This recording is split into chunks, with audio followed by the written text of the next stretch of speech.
Hello there, Math Leads. Welcome back to Math Jamboree. In this video, we have another AP Precalculus type of a question from the topic of polynomial functions and complex zeros. Let's solve it together. The polynomial function p of x equals x minus 2 times x squared plus 4x plus 4. Which of the following describes the zeros of p? A, p has exactly 2 distinct zeros.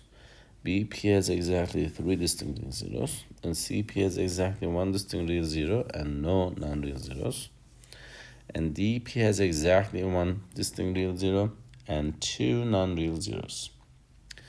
So we will, to solve this question, we're going to make the factors equal 0, x minus 2 equals 0, x squared plus 4x plus 4 equals 0. Let me rewrite this 4.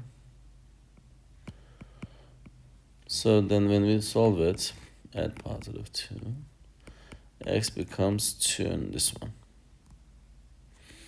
And on the other side, we have x and x. When you multiply, what numbers do you get? 4, you can say 4 and 1 or 2 and 2, because when I add them, this is the multiplication, this is the addition. When you add them, you're supposed to get 4.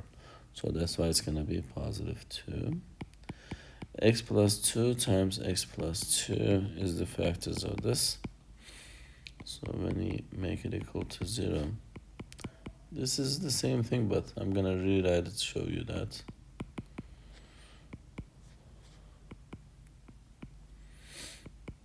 So x becomes negative 2, and x equals negative 2.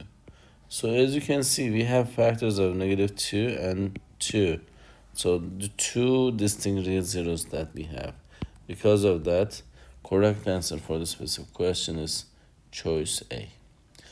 I hope you found this video helpful. If you did, please give it a thumbs up. If you have questions or comments, you can always leave it below there.